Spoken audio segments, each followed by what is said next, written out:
Hi అండి. Welcome to home మంత్ర. ఇవాళ మనం దాల్ తడ్కా ఎలా తయారు చేసుకోవాలో చూద్దాం. అది కూడా ప్లెయిన్ దాల్ తడ్కా కాదు, మిక్స్డ్ దాల్ తడ్కా.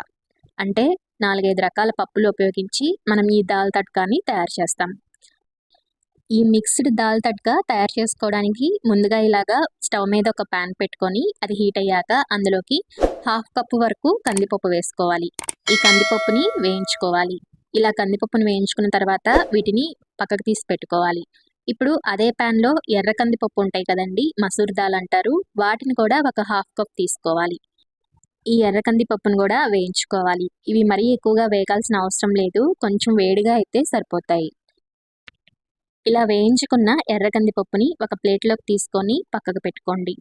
ఇప్పుడు అదే ప్యాన్ని స్టవ్ మీద పెట్టుకొని అందులోకి 1/4 కప్పు వరకు పెసరపప్పును తీసుకోండి. మూంగ్ దాల్ అంటారు కదండి, వాటిని.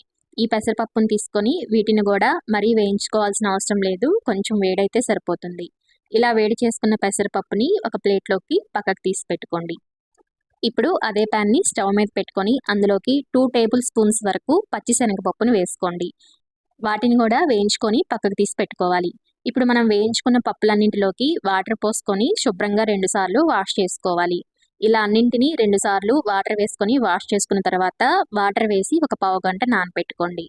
ఇలా పావు గంట నానిన తర్వాత ఇప్పుడు ఒక కుక్కర్ని తీసుకొని అందులోకి మనం నానబెట్టుకున్న కందిపప్పును, అలాగే ఎర్ర కందిపప్పును, అలాగే పెసరపప్పును, అలాగే పచ్చిశనగపప్పును, ఈ పప్పులన్నింటినీ ఇలా కుక్కర్లో వేసుకొని అందులోకి 3 పచ్చిమిర్చిని వేసుకోవాలి. ఇలా పచ్చిమిర్చిని వేసుకున్న తర్వాత 2 టమాటాలను ఇలా డైరెక్ట్గా వేసుకోవచ్చు, వీటిని ముక్కలు కోసుకోవాల్సిన అవసరం లేదు. అలాగే ఒక పెద్ద ఉల్లిపాయను తీసుకొని దాన్ని సగం దాకా ఇలా 2 ముక్కలు చేసుకొని దానిని కూడా యాడ్ చేసుకోండి. ఇప్పుడు 5-6 దాకా వెల్లుల్లి రెమ్మలు ఉంటాయి కదా, తొక్క తీసేసుకొని ఆ వెల్లుల్లి రెమ్మలను, అలాగే కొంచెం కొత్తిమీర, ఒక బిర్యానీ ఆకు, వీటన్నింటినీ యాడ్ చేసుకోవాలి. ఇప్పుడు ఇందులోకి 1 టేబుల్ స్పూన్ వరకు పసుపు, అలాగే 1 టేబుల్ స్పూన్ వరకు ఆయిల్ యాడ్ చేసుకోవాలి. ఆయిల్ వేయటం వల్ల పప్పు మెత్తగా అలాగే త్వరగా ఉడుకుతుంది.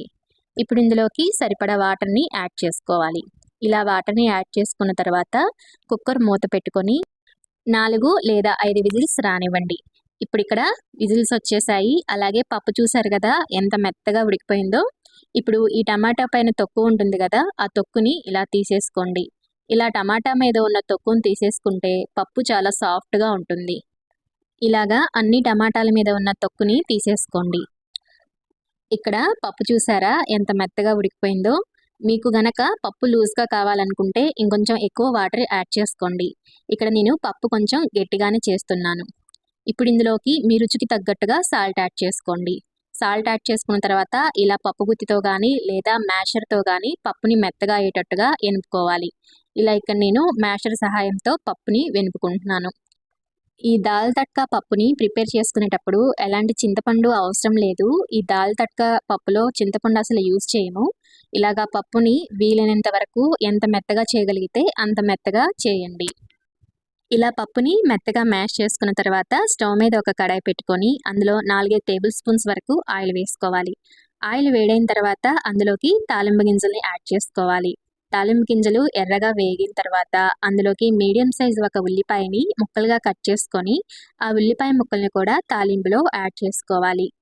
ఉల్లిపాయ ముక్కలు ఎర్రగా వేగిన తర్వాత అందులోకి 2 ఎండుమిర్చిని, అలాగే 2 టేబుల్ స్పూన్స్ వరకు కారాన్ని యాడ్ చేసుకోవాలి. ఇక్కడ కారం మీ రుచికి తగ్గట్టు యాడ్ చేసుకోండి. ఇప్పుడు ఈ కారం యాడ్ చేసిన తర్వాత వెంటనే స్టవ్ ఆఫ్ చేసుకోవాలి. స్టవ్ ఆఫ్ చేసుకున్న తర్వాత మనం మ్యాష్ చేసి పెట్టుకున్న ఈ దాల్ తడ్కాని ఈ తాలింపులోకి యాడ్ చేసుకోవాలి. మనం స్టవ్ ఆఫ్ చేయకుండా కనుక వేసామంటే కారం వేసాం కదా, ఆ కారం వెంటనే మాడిపోతుంది. స్టవ్ ఆఫ్ చేసుకున్న తర్వాత మాత్రమే ఈ దాల్ తడ్కాని తాలింపులో వేసుకోండి. ఇక్కడ రుచిగా ఉండే దాల్ తడ్కా అయితే రెడీ అయిపోయింది, అది కూడా మిక్స్డ్ దాల్ తడ్కా. మీకైతే ఎలా అనిపించింది? దీని టేస్ట్ అయితే చాలా సూపర్గా ఉంది. ఈ దాల్ తడ్కాని మీరు కూడా ఒకసారి ట్రై చేయండి. ఇప్పుడు కొంచెం కొత్తిమీరను కూడా యాడ్ చేసుకోవాలి. నిజంగా ఈ మిక్స్డ్ దాల్ తడ్కా టేస్ట్ అయితే సూపర్గా ఉంటుంది. మీరు ఒట్టి దాల్ తడ్కాతో తినలేమనుకుంటే ఇలాగా మామిడికాయ పచ్చడితో కానీ లేదా నిమ్మకాయ పచ్చడితో కానీ తినొచ్చు. కానీ అవేవి అవసరం లేదు. దాల్ తడ్కా కాంబినేషన్తో కాకుండా ఇలా విడిగా రైస్ దాల్ తడ్కా కాంబినేషనే బాగుంది.